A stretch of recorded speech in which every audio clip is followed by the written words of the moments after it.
Assalamualaikum warahmatullahi wabarakatuh. Pada kesempatan kali ini akan disampaikan mengenai ekonometrika untuk yang awal, yaitu mengenai pendahuluan terkait dua hal, yaitu definisi dari ekonometrika dan 8 metodologi ekonometrika. Ekonometrika kalau diartikan langsung adalah pengukuran ekonomi. Kemudian kalau kita artikan lebih luas, ada 3 sudut pandang. Yang pertama, ilmu sosial yang menggunakan seperangkat teori ekonomi, matematika, dan statistika inferensial. Untuk apa? Untuk menganalisis fenomena ekonomi. Untuk pendapat yang kedua, ekonometrika adalah penerapan statistika matematika pada data ekonomi untuk memberikan dukungan kepada model yang dibangun oleh matematika ekonomi dan menghasilkan hasil dalam bentuk numerik. Ini perlu menjadi penekanan bahwa luaran dari hasil dari ekonometrika itu dalam bentuk numerik. Kemudian yang terakhir, campuran dari teori ekonomi, matematika ekonomi, statistik ekonomi, dan statistika matematika untuk menganalisis fenomena ekonomi. Kalau kita sambungkan dari poin yang paling akhir ini, luarannya adalah hasilnya adalah berbentuk numerik. Kemudian bagaimana contoh penggunaannya? Teori ekonomi kita ambil di bagian ini, tentunya semua konten itu berasal dari sumber bacaan, yaitu ekonometrika yang ditulis oleh Gujarati.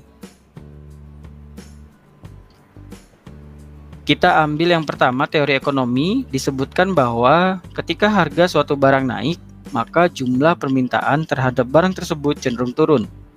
Sehingga kita ketahui harga naik, kemudian jumlah permintaan kita tuliskan sebagai QD turun. Artinya harga berbanding terbalik dengan jumlah barang yang diminta.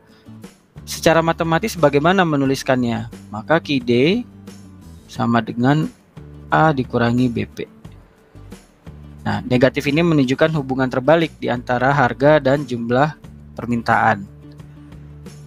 Kita masuk ke ekonometrikanya, bahwa jumlah permintaan itu sebenarnya tidak hanya dipengaruhi oleh harga barang itu sendiri, melainkan juga harga barang sejenis, harga barang pelengkap, komplementer, selera, dan sebagainya.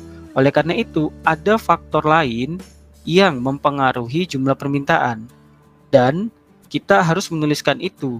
Sementara kalau di matematika ekonomi, kalau kita berhenti di sini, ini seolah-olah hubungannya adalah hubungan yang sudah pasti begitu. Kemudian kita tuliskan E di belakang, di dalam persamaannya. Apa maksud dari E? Ini adalah variabel-variabel yang mempengaruhi jumlah permintaan namun tidak diikutkan di dalam model. Yang kalau kita cari itu E berasal dari pengurangan Y aktual dikurangi dengan Y estimasi atau biasa Y hat. Kemudian statistika ekonomi apa saja yang diulas di sana? Ada pengumpulan dan penyajian data ekonomi. Ini bisa kita akses, misalnya kita mau membuktikan teori ekonomi ini, maka dari mana kita bisa mengakses datanya? Salah satu lembaga yang kredibel adalah Badan Pusat Statistik. Mereka mengumpulkan dan menyajikan data ekonomi. Kemudian statistika matematika itu kita uji teori ekonominya. Nah, bagaimana tahapannya? Kita masuk ke 8 metodologi ekonometrika yang dimulai dari pernyataan teori atau hipotesis, spesifikasi model matematika berdasarkan teori. Jadi ini urutan begitu ya. Kemudian spesifikasi model ekonometrika berdasarkan teori, memperoleh data, estimasi parameter dari model ekonometrika, pengujian hipotesis, pemerakiraan atau prediksi, dan yang terakhir menggunakan model untuk pengambilan kebijakan. Kita masuk di bagian pertama, ada teori konsumsi oleh Keynes yang kalau kita simpulkan itu adalah ketika terjadi kenaikan pendapatan, maka konsumsi akan meningkat namun tidak sebesar peningkatan pendapatan. atau disebut sebagai marginal propensity to consume kurang dari 1. Artinya, income kalau kita tuliskan sebagai I itu naik 1 unit misalkan. Sedangkan konsumsi kalau kita tulisnya sebagai C itu juga naik tapi kurang dari 1 unit. Nah, ini adalah pernyataan teorinya. Lalu secara matematisnya seperti apa? Secara matematisnya kita tuliskan Y, di mana Y itu adalah konsumsi, sama dengan beta 1 ditambah beta 2X. Nah, berbeda dengan yang sebelumnya, ketika harga naik, jumlah permintaan turun. Kalau di sini, di teorinya, ketika X-nya naik, di mana X itu adalah pendapatan, ketika X-nya naik, maka Y juga ikut naik, dan hubungannya adalah positif. Di mana beta 2 ini menggambarkan marginal propensity to consume-nya.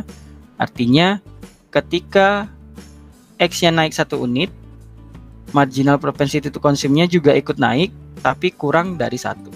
Jadi beta 2 lebih besar dari 0 namun lebih kecil dari 1. Kita masuk ke tahapan ketiga. Seperti kita ketahui bahwa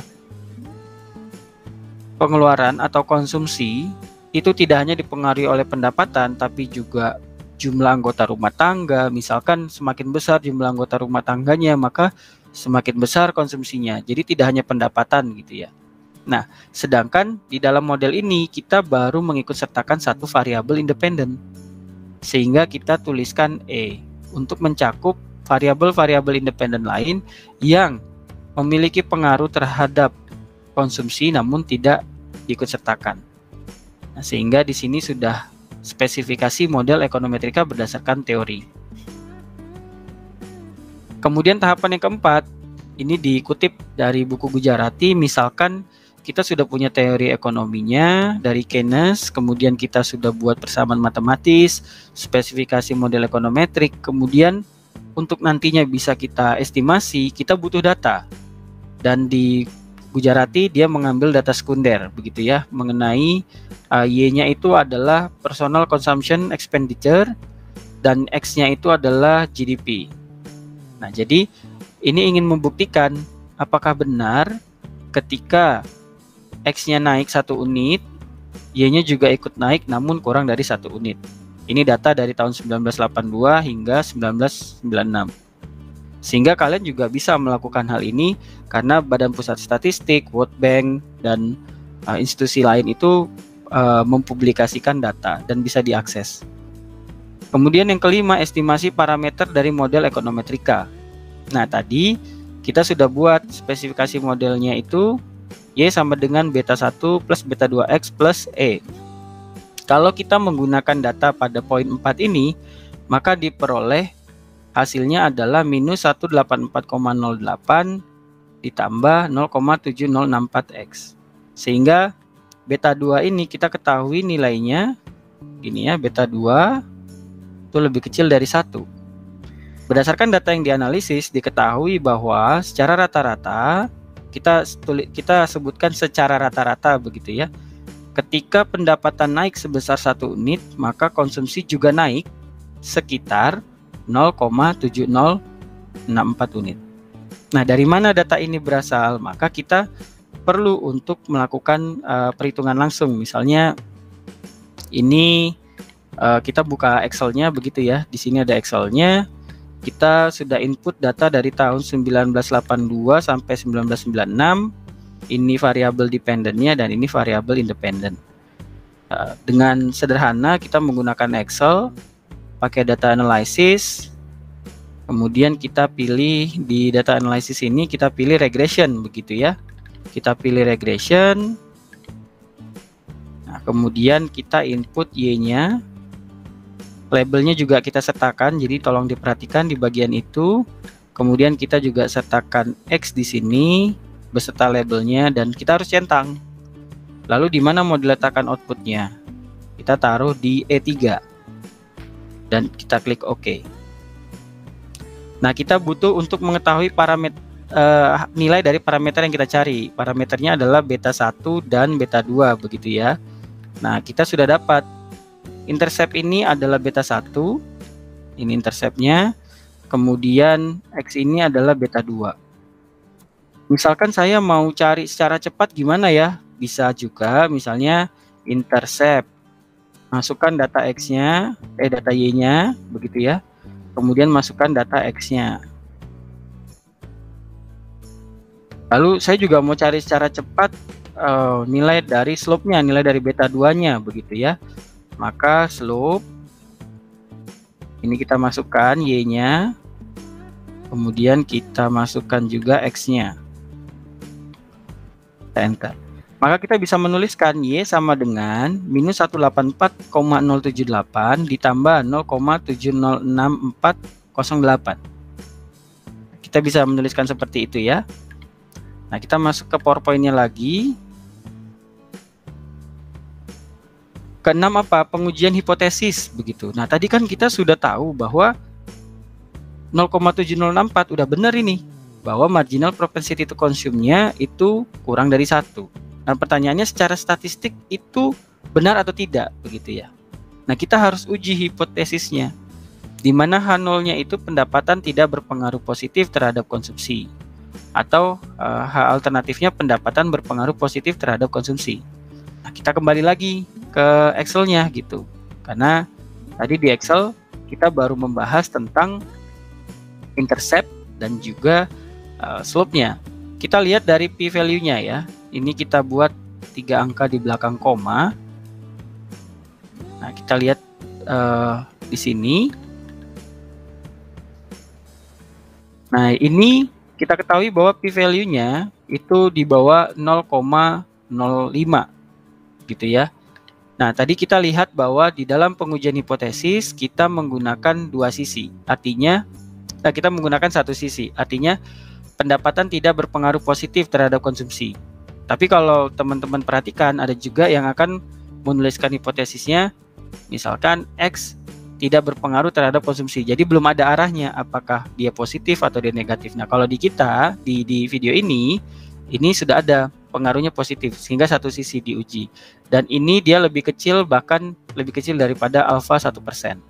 Dengan demikian, kita bisa bilang bahwa secara statistik, pendapatan itu berpengaruh positif terhadap konsumsi, di mana setiap kenaikan 1 unit pendapatan, X-nya, Y-nya itu akan naik juga, namun kurang dari 1 unit. Nah, di sini 0,7064. Kita masuk ke poin 7, pemerakiraan atau prediksi. Kalau teman-teman melihat buku Gujarati, di situ disampaikan bahwa bagaimana melakukan pemerakiraannya. Misalkan diketahui data dari pendapatan GDP ini yang X-nya tadi ya, di tahun 97, tadi kan kita punya data tapi hanya sampai 96 gitu ya. Nah, di tahun 1997 itu ini Y dan ini X. Ini udah diketahui gitu ya, ini udah diketahui. Kemudian X-nya itu 7269,8 gitu ya. 7269,8. Kalau X-nya 7269,8, kira-kira Y-nya berapa ya? Begitu. Nah, dengan menggunakan hasil estimasi tadi, kita ketahui bahwa Y-nya itu kurang lebih 4951. Nah, nanti kita bisa membandingkan antara Y aktual dengan Y estimasi. Ini adalah Y hat. Ini adalah Y estimasi, begitu ya. Estimasi. Nah, jadi teman-teman tidak perlu bingung, biasanya Y estimasi itu Y hat seperti ini. Nah, kebetulan ini tidak bisa dituliskan demikian begitu ya, karena keterbatasan saya. Nah, kemudian poin yang terakhir, menggunakan model untuk pengambilan kebijakan. Nah, jadi di buku Gujarati, di Econometrics itu diduga bahwa konsumsi memiliki pengaruh positif terhadap penyerapan tenaga kerja, begitu ya. Ini berbeda dengan teori yang sebelumnya karena sudah beda hal. Yang sebelumnya itu pendapatan dengan pengeluaran. Nah, sedangkan ada keterkaitan di antara pengeluaran dengan penyerapan tenaga kerja, di mana semakin besar pengeluaran, penyerapan tenaga kerja semakin tinggi juga. Artinya kalau penyerapan tenaga kerja semakin tinggi, maka tingkat pengangguran semakin rendah. Nah, kita kutip dari Gujarati 2003, misalkan pemerintah Amerika Serikat memperkirakan konsumsi sebesar 4.900 miliar US dollar dapat menekan unemployment rate sekitar 4,2%. Artinya unemployment rate-nya itu menjadi sekitar 4,2%, maka dibutuhkan tingkat pendapatan seberapa besar untuk mencapai angka tersebut. Kita gunakan hasil estimasi tadi, di mana Y-nya sudah kita ketahui 4.900. Kemudian ini adalah intercept-nya dan ini adalah slope-nya. Maka X-nya berapa supaya memperoleh nilai Y sebesar 4.900? Maka X-nya bernilai kurang lebih 7.197 miliar. Dengan demikian, ketika pendapatan mencapai sekitar 7.100 miliar US dollar dan marginal propensity to consume-nya 0,70, diperkirakan konsumsi sebesar 4.900 miliar US dollar dan unemployment rate sekitar 4,2%. Begitu ya. Kemudian untuk pengambilan kebijakannya bagaimana? Kemudian di X-nya ini intervensi apa yang bisa dilakukan pemerintah misalnya untuk meningkatkan pendapatan. Nah, di sini juga bisa kita ketahui misalnya di era pandemi Covid di mana pendapatan itu turun. Nah, itu juga akhirnya menyebabkan salah satunya itu penyerapan tenaga kerjanya melambat. Jadi itu untuk ekonometrika yang di awal ini. Semoga ada manfaatnya. Sampai bertemu di video berikutnya. Assalamualaikum warahmatullahi wabarakatuh.